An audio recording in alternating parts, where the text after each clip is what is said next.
Friends good morning welcome back to my new blog. তো দেখো সব ঘুম থেকে উঠে সব কাজ গোছানো হয়ে গেছে, ছেলেরা পড়তে চলে গেছে আর বাইরে কিন্তু বৃষ্টি হচ্ছে। কি বলবো, ঘুম থেকে উঠে আমার আবারও ঘুম পেয়ে যাচ্ছে আর কোনো কাজই করতে ইচ্ছা করছে না। বাইরে যদি এরকম বৃষ্টি হয় ঘুম কার না পায়, তাই না? তো চলো ব্লগটা এখান থেকেই শুরু করলাম, পুরো ব্লগটা তোমরা দেখতে থাকো। তো দেখো এরকমই সারা রাত টিপ টিপ করে বৃষ্টি হয়েছে আর ছেলেরা পড়তে চলে গেছে। তো ফ্রেন্ডস দেখো সকালে সব কাজ মোটামুটি হয়ে গেছে আর আমার বর এই যে কলার মোচা নিয়ে বসে পড়েছে, মানে আমার কাজটা একটু এগিয়ে দিয়ে যাচ্ছে। আর এই যে দেখো মিঠি এসেছে আর বাবুরা তো পড়তে চলে গেছে। আমি চলে এসেছি দেখো এই যে রান্নাঘরে আর চা বসিয়ে দিয়েছি সবার জন্য। তো দেখো সকালে ঘুম থেকে উঠে আবারও ঘুম পেয়ে যাচ্ছে, বাইরে এমন আবহাওয়া যে আবারও ঘুম পেয়ে যাচ্ছে। চোখটা টেনে বেরতেই পারছি না, ভীষণ ঘুম পেয়ে যাচ্ছে।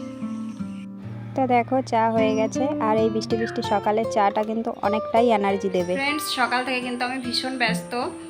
ছেলেরা পড়ে চলে এসেছে, ওদের সকালে তো ওরা কিছু খেয়ে যায়নি, তো ওদের টিফিন করে দিয়েছি আর এখন তো রান্নাঘরে আছি। তো চলো কিসে ব্যস্ত তোমাদের একটু দেখিয়ে দিই। সকালে খাওয়ার জন্য আমি ভাত বেড়ে দিয়েছি, সিদ্ধ ভাত আর ডিম আমলেট। আর এদিকে কিন্তু সবজি এখনও কাটা হয়নি, কলার মোচাটাই শুধু ছাড়ানো হয়েছে আর এখনও সবজি কাটতে হবে। এদিকে আবার দেখো মাছ আছে, 2 রকমের মাছ। আমি রান্না কিন্তু বসিয়ে দিয়েছি দুপুরের জন্য। এই সকাল টাইমটা একটু তাড়াহুড়ো পড়ে যায় স্কুলে যাওয়ার আগে পর্যন্ত, আর সবাই স্কুলে চলে গেলে তারপরে আবার একদম বাড়িটা ফাঁকা হয়ে যায়। তো দেখো আমার ছেলেদের এই যে আমি অর্ধেকটাই রেডি করিয়েছি, শুধু জামাটাই পরিয়েছি, এখন স্কুল প্যান্ট পরানো হয়নি।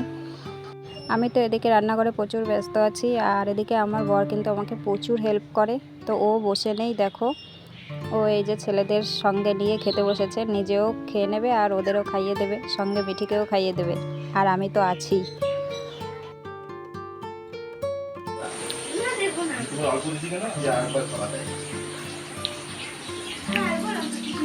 তো দেখো আমাকেও কিন্তু খাইয়ে দিয়েছে আর সত্যি অনেক কপাল করলে এরকম বর পাওয়া যায়। আমি অনেক ভাগ্য করেছি তাই এরকম বর পেয়েছি। বোন ছিল দিদি বাড়িতে, তো ওকে সকাল থেকে অনেকবার ফোন করেছি আসার জন্য, শুধু আসছি আসছি বলে আসেনি। আর এখন দেখো বৃষ্টির মধ্যে ভিজতে ভিজতে 10টার সময় আসলো, সঙ্গে দিদিভাইও এসেছে। দিদিভাই জল নিতে এসেছে, তাও ঘুরে গেল আমাদের বাড়ির থেকে। আমাদের খাওয়া দাওয়া তো আগেই হয়ে গেছে, তোমরা দেখেছো। আর আমার ছেলেরা আমার বড় ওরা তো স্কুলে চলে গেছে, বাড়ি অনেকটাই ফাঁকা হয়ে গেছে। আর এই যে বোনরা এখন খেয়ে নিচ্ছে। ফ্রেন্ডস আজকের দিনের মতো সব কাজ কমপ্লিট হয়ে গেল। চান করতে গেছিলাম আর বৃষ্টিতে ভিজে গেছি, তো ভিজে ভিজে চান করে চলে আসলাম। এদিকে স্কুল থেকে সবার বাড়ি ফেরার সময় হয়ে গেছে, শুধু খাওয়াটাই বাকি। খাওয়া দাওয়া হয়ে গেলে সারাদিনের মতো সব কাজ কমপ্লিট।